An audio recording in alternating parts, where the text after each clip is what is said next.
የመጨረሻው ቀረጻ ላይ ሰኞ ነበር የጨረስኩት።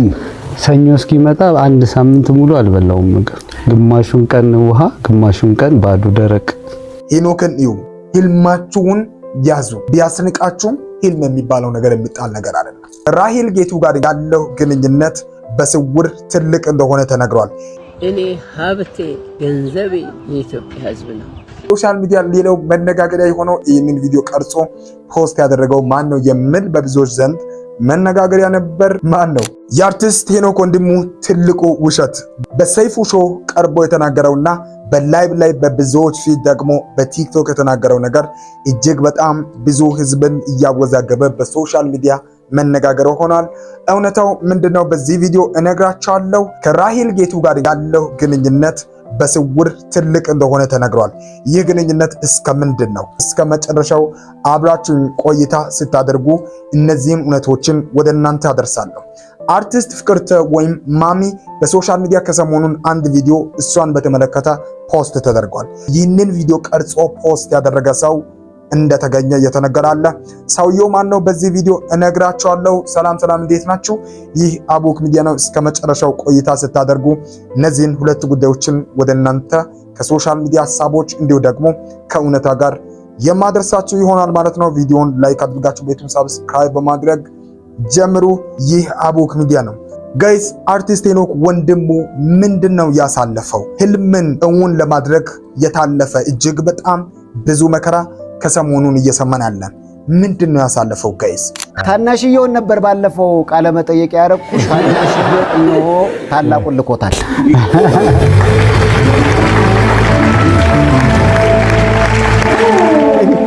ከላይ ስትመጣ ነው አስታውሳለሁ። እንደውም አሁን እዚህ ከሰኞ በኋላ ጓደኞቼ እንደ ቴኒስ ኳስ እየተቀባበሉ አበሉኝና ትንሽ እንጂ ይሄኛው ታች ያለው ነበርኩ እስከ ሰኞ ድረስ። የመጨረሻው ቀረጻ ላይ ሰኞ ነበር የጨረስኩት። ሰኞ እስኪመጣ አንድ ሳምንት ሙሉ አልበላውም ምግብ። ግማሹን ቀን ውሃ፣ ግማሹን ቀን ባዶ ደረቅ። በጣም ከባድ ነው። ቆይ እኔ ጋር ስትመጣ ስንት ኪሎ ነበርክ? 94 ኪሎ ነበር። 94 ኪሎ ነበር። መጨረሻዋን ቀረጻ ስትሰራ ምን ያህል ኪሎ? 62። ያ ማለት ወደ 40 ምናምን ኪሎ ቀነስክ? አንድ ላይ 41 ኪሎ። 41 ኪሎ።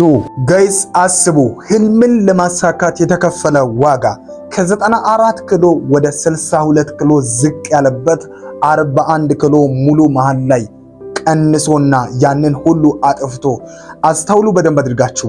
ይህ የተከፈለው ለአንድ ተራ ነገር ወይም ለአንድ ፊልም አይደለም።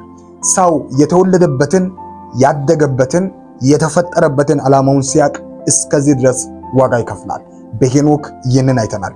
ብዙዎቻችሁ እንደ ቃል ስትናገሩ የነበረው አንድ ቃል ነበር። ነገር ግን ህልሙን ለማሳካት 41 ኪሎ ሙሉ በእነዚህ 3 ዓመታት ውስጥ ቀንሶ ስራውን አሳክቷል። በጣም ብዙዎቻችሁ ደግሞ በሶሻል ሚዲያ አንድን ቪዲዮ ተቀባብላችኋል። የመጨረሻውን እያነባ የተናገረውን ቪዲዮ አይተን ነበር ሁላችንም። ስለዚህ ቪዲዮ የተናገረው ነገር የእውነት ለሁላችንም እጅግ በጣም ከባድ ስሜትን የፈጠረ ነው።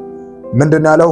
ተመልከቱት። መጨረሻው እንደውም የብዙዎች መነጋገሪያ ሆነው ባሳለፍነው ሳምንት የመጨረሻውን ቀረጻ ስታደርግ እቺን ቪዲዮ ለቀክና በጣም ልብ ይነካል። በርትተናል፣ ጎብዘናል። 3 ዓመት ሙሉ ነው መከራ የበላ ነው። ለዚህ ፊልም እወዳችኋለሁ፣ አከብራችኋለሁ። እሺ የምሬን ስለታገሳችሁኝ በጣም አመሰግናለሁ። ወንድም እግዚአብሔር ይስጥልኝ። ይሄ ለማሳዘን ወይ ለማስገረም ምናምን አይደለም። እና እነዚህ አሁን የምታያቸው እዚህ ቪዲዮ ላይ የምታያቸው ሰዎች ቤተሰብ አላቸው። በጣም ቀልድ አይደለም። በተለይ ዳኒ ያዳኒ ቦክሰኛው የምታያቸው በሙሉ ልጆቻቸውን ምናምን ጥለውን ይሄ ከሌሊቱ 11 ሰዓት ተኩል ምናምን አካባቢ ነው። እንደዚህ 4 ዓመት ቆይተናል። አራተው እውነት ዳኒ ልጆቹን ብዙ ጊዜ አይቷቸው አያውቅም። ሌሎቹን ብታያቸው ያቸው እያለቀሱ ነው ሁሉ ስልህ ተውቻ አይዛ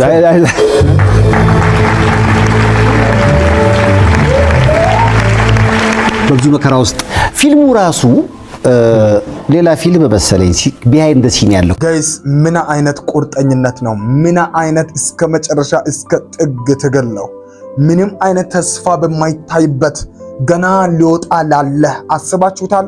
መኪናውን እንደሸጠ ብዙዎች ምን ሆኖ ነው ከስሮ ነው እስከሉ ድረስ መኪናውን ሽጦ ይህንን ትልቅ ህልሙን ለማሳካት እንደተጋ ትልቅ ትምህርት ስላለው ነው። እኔ ሊያሽቃብጥ ምናምን ይሄ ትልቅ የተሻለ አርቲስት ስለሆነ ምናምን አይደለም።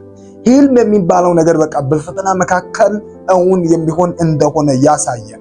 አንዳንድ ጊዜ ፈጣሪ ሲወዳችሁ ሰውን ይሰጣል ይባላል። ራሂል ጌቱን ሁላችሁም ታውቃላችሁ። ግን እንደዚህ ትሆናለች ለህልሙ መሳካት ብዬ አስቤ አላቅም። ባይናገር አናቃትም፣ ግን ያለው ነገር ገርሞኛል። ለካ ራሂል ጌቱ ከብዙ ሰው ጋር ተጣልታለች በእኔ ጉዳይ። እግዚአብሔር ይስጥሽ። እውነት መቼም ነው ማረሳሽ። ከልብ ማጠፊ ሰው ነሽ። እውነት ራሂል ጌቱ ምንድነው ስላንተ የምትጣለው? ልነግርህ ነው በቃ ማለት እያጭበረበረ ነው ይሏታል።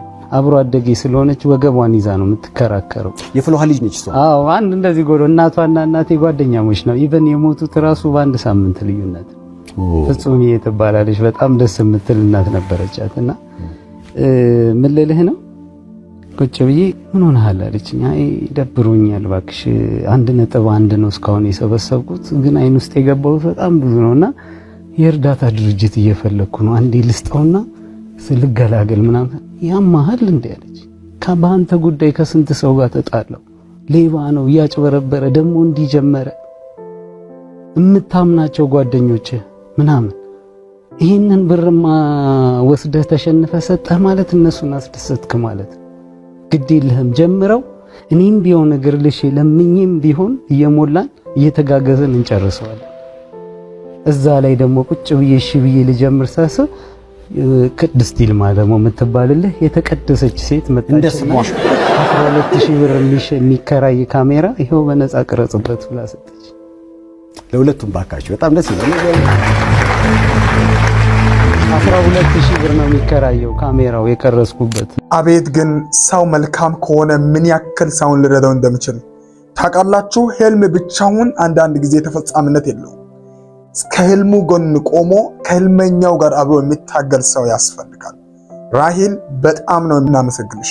ይህንን ቀን ከሱ ጋር ይህንን ድል እንድንመለከት አድርገሽናል። በጣም ቴንኪው። ግን ሰዎች ህልም እስከ ልመና ሊያደርሰን ይችላል። ግን ህልም የሚባለው ነገር በቃ በዚህ ልክ ትግል የሚደረግበት አይታችኋል። ብዙዎች ስትሳለቁበት ምን እንዳለ ሌባ ነው እያጭበረበረ ነው የምንም ፊልም የሚባል ነገር የለም ብለዋል ጓደኞቹም ጭምር። ግን ከጎኑ ቆማ ያበረታታች በእውነት በጣም ብዙዎች አላችሁ ይህ እንዲሳካ። ምክንያቱም ሄኖክ ምናችን እንደሆነ ታውቃላችሁ። እኔ ዛሬ እየለፋውበት ያለው ስራ እንደምሳካ ሊሳካ እንደምችል እውነትን እንዳምን አድርጎኛል። በቃ ጋይስ ህልማችሁን አትጣሉ፣ ህልም ይፈጸማል። ሄኖክን ምስክር አድርጋችሁ ተቀበሉት። በላይቭ ስናገር የሰማሁት ነገር ልቤን ነክቷል። ከምር ብዙ ነገር ከዚህ በኋላ አላወራም። በቃ ጀግኖችን አመሰገንን። በቃ እሱን ለህልም ያለውን ቁርጠኝነትን ተመለከተን። ግን ላይቭ ላይ ስናገር ምን እንዳለ ሰምታችኋል? የዛ መጨረሻ ላይ ቀረጻ የጨረስኩኝ ቀን ለመጨረሻው ልጅ ክፍያ ስከፍል ኮረሶች ይከፈላል ኤክስትራ ቦክሱ ላይ የሚመጡ ምናምንና ተሰልፈው ነው የሚቀበሉት። እና የመጨረሻው ላይ 1000 ብር ቀረኝ። ክፍያው 1000 ነው። ኢየሱስ እና ልክ ላስተላለፍ ስል መንግስት የሚቆርጣት አለች አይደል? እሱም ቢያለኝ ከዛ ሌሊት 11 ሰዓት ጓደኛዬ ጋር ደውዬ ኧረ እንደዚህ ሲል እባክህ እኔም 50 ብር ነው ያለኝ ብሎ ዝም ብሎ 25 ብር ላከልኝ ማለት ነው። ከዛ መላኪያ ታክሷን አገኘው 1000 ብር ላኩለት። ድርሹዬ 12 ብር እስኪቀረኝ ነው የቀረስኩት ታሪክ ነው የሰራሁት የስክሪንሾት ሁሉ አድርጌዋለሁ። አይገርምም? ግን 12 ብር እስኪቀር ድረስ አስቡ። ትልቅ አርቲስት ብዙ ዋጋ ይከፈላል። እስከዚህ ድረስ ነው ለህልም ዋጋ የሚከፈለው። ኢትዮጵያውያን በቃ በብዙ ፈተና መካከል ካላችሁ ይህንን ቪዲዮ ሼር አድርጉላቸው። ሄኖክን እዩ። በቃ 12 ብር በባንኩ እስኪቀር ድረስ ይህንን ዋጋ ከፍሏል። ብዙ ሰዎች እንደዚህ ስትሉ ሰምቻለሁ። ኮሜንት ላይ ምን ሆኖ ነው ታሞ ነው እንደብላችሁ ሲጠይቁ ነው። ይሄ ለህልም የተከፈለ ዋጋ ነው። ትወናውን ለመተወን ገጸ ባህሪውን ለመሆን ሲፈልግ ሳይበላ ሳይጠጣ እያደረ እያለ በዚህ ልክ ከ94 ኪሎ ወደ 62 ኪሎ እስከቀንስ 41 ኪሎ ሙሉ እስከቀንስ ድረስ እንደዚህ የሆነው ህልሙን ለማሳካት ፈረጃ ፊልምን አሳክቶ ወደ ህዝቡ ለማድረስ የከፈለው ዋጋ ነው። ይህ ለህልም የሚከፈል ዋጋ። ስወዳችሁ ይህንን ቪዲዮ በተቻላችሁ አቅም ሼር አድርጉ። እውነት በቃ ህልማችሁን ያዙ። ህልማችሁ ቢያስለምንም ቢያስለቀስም ሰው እንደ ሌባ ቢያያችሁም ብንቃችሁም ቢያስንቃችሁም ህልም የሚባለው ነገር የሚጣል ነገር አይደለም። በቃ በዚህ ቪዲዮ ይህንን ልነግራችሁ ወደድኩ ጋይስ። ህልም የሚፈጽም እንኳን ደስ አለ ይልና ጥሩ ውጤትን ቆንጆ መጨረሻን ሁላችንም ለማየት እንጓጓለን። በስተመጨረሻ ከሰሞኑን መነጋገሪያ የሆነው እንግዲህ በሶሻል ሚዲያ ብዙዎችን ሲያነጋግር የነበረው ከአርቲስት ፍቅርተ ወይም ማሚ ጋር ተያይዞ የወጣው ቪዲዮ ብዙዎችን አነጋግረዋል። አንድ ሰው እንግዲህ በሶሻል ሚዲያ እሷ ታክሲ እየጠበቀች ቪዲዮ ቀርጾ ፖስት ያደርጋል ማለት ነው። ከዛ ፖስት በኋላ እሷ የተናገረችው ነገር በጣም ብዙዎችን አነጋግረዋል። ይህንን እሷ ካደረገች በኋላ ደግሞ ቪዲዮን በሶሻል ሚዲያ ፖስት ያደረገውን ሰው ተገኝቷል። እስኪ ቪዲዮን ካየች በኋላ እሷ ምን አለች? አርቲስት ፍቅርተ ደሳለኝ ነኝ። ማሚ ሰሞኑን በማህበራዊ ሚዲያ ላይ ትራንስፖርት ስጠብቅ እንግዲህ የሆነ ሰው አንስቶ ቪዲዮ ቀርጾ እንዲወጣ አድርጓል። እኔን ነገር ብዙ ሰው ነገረኝ። ይሃየሽ ብለው መጀመሪያ ደረጃ ስላሰባችሁልኝ ይህን ቀደም ለኔ ብላችሁ እኔን እንድጠቀም እኔን ለመጉዳት እንዳልሆን ይገባኛል እና ይሄንን ነገር ያደረጋችሁ ሰዎች እጅግ በጣም አመሰግናችኋለሁ። እግዚአብሔር ያክብርልኝ፣ እግዚአብሔር ይስጥልኝ። ግን እርግጥ ነው እንኳን መኪና ሰው አይሮፕላንም ቢኖረው ይወዳል። ግን እኔ ከህብረተሰቡ የምለይበት መንገድ እስከ ዛሬም ይህን ሁሉ ስሰራ ሳገለግል የኖርኩት ከ50 ዓመት በላይ በኪነ ጥበብ ውስጥ የቆየሁት ታክሲ ሄጄ አውቶቡስ ሄጄ ነው እንጂ ከመኪና አይደለም። አሁን እኔ ሀብቴ፣ ገንዘቤ፣ መኪናዬ የኢትዮጵያ ሕዝብ ነው። ከሰው በላይ ምንም ሰው ይወደኛል፣ እግዚአብሔር አደረገልኝ። የኢትዮጵያ ሕዝብ ያከብረኛል፣ ይወደኛል። ከሚገባው በላይ በወጣሁበት በገባሁበት ሁሉ የሚሰጠኝ ክብር ከሚገባው በላይ ከእኔ አቅም በላይ ነው። እግዚአብሔር ያክብርልኝ።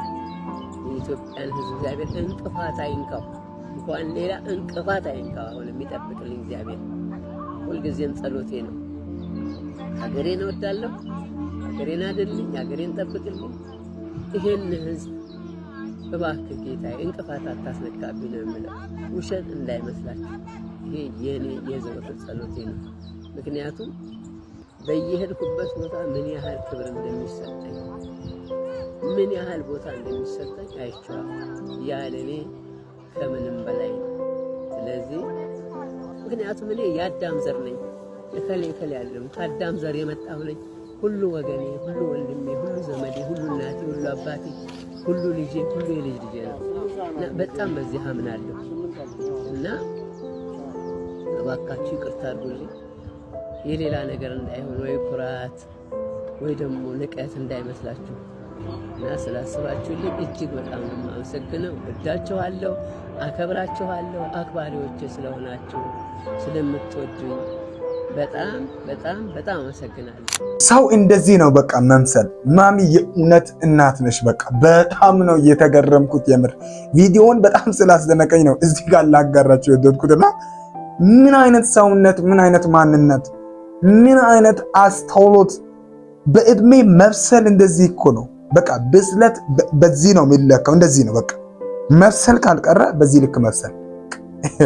እንዴት አባቱ ነው ደስ የምለው በእናታችሁ። ንግግሯ ከመጀመሪያው እስከ መጨረሻው በአክብሮት የተሞላ በፍርሃት የተሞላ ህዝብን ያስቀደመ እድሜ ከብስለት ጋር ማሚ በጣም ነው የምናመሰግነው። ለማንኛውም በሶሻል ሚዲያ ሌላው መነጋገሪያ የሆነው ይህንን ቪዲዮ ቀርጾ ፖስት ያደረገው ማን ነው የሚል በብዙዎች ዘንድ መነጋገሪያ ነበር። ማን ነው? በማርያም ሙስሊሞች በአላህ ይህን ቪዲዮ እንዳታሳልፉ እስከ መጨረሻው ተከታተሉ። እስኪ ይህን ቪዲዮ ተከታተልን እንመለስ። አርቲስት ፍቅርተ ደሳለኝ ወይ ማሚ የምትለውን ሰምተን እንመለስ። አርቲስት ፍቅርተ ደሳለኝ ነኝ። ማሚ ሰሞኑን በማህበራዊ ሚዲያ ላይ ትራንስፖርት ስጠብቅ እንግዲህ የሆነ ሰው አንስቶ ቪዲዮ ቀርጾ እንዲወጣ አድርጓል። እኔን ነገር ብዙ ሰው ነገረኝ። ይሃያሽ ነው መጀመሪያ ደረጃ ስላሰባችሁልኝ ይህን ቀደም ለኔ ብላችሁ እንግዲህ ቪዲዮውን እንዳያችሁት ነው ጋይስ። እንግዲህ አርቲስት ፍቅርተ ደሳለኝ ይሄን ቪዲዮ የሰራሁት እኔ ነኝ። ማሚዬ ቪዲዮውን የሰራሁት እኔ ነኝ እና ይሄን ቪዲዮ ስሰራ በጣም ከፍተኛ ጫና ደርሶብኛል። በውስጥ መስመር አንተ ልጅ ምን ሆነ ነው ቤተሰቦቿ ልጆቿ አሜሪካን ያሉት መተው ቢከሱስ ይሄን ቪዲዮ አጥፋው የሚሉ በጣም ከፍተኛ ዛቻዎች ሲደርሱብኝ ነበረ። ግን እኔ በቃ ካሳደገችን ከማሚ አይበልጥም ብዬ ቪዲዮውን ልሰራ ችያለሁና ማሚዬ በጣም እንወድሻለን፣ እናከብርሻለን። የልጅነታችን የሁሉም እናት ነች በነገራችን ላይ ማሚዬና በውስጥ መስመር እየገቡ ይሄን ቪዲዮ አጥፎ ካላጠፋው እንገልሃለን እያሉ በጣም ብዙ ዛቻዎች ደርሰውብኛል። ልጆቿ ውጪ ነው ያሉትና መቶ ቢከሱ አንተ ዘብጥያ ነው የምትወርደው የሚሉ ዛቻዎች ደርሰውብኝ ነበር። ማሚዬ ካንቺ አይበልጥም ብዬ ነው ቪዲዮ የሰራሁት።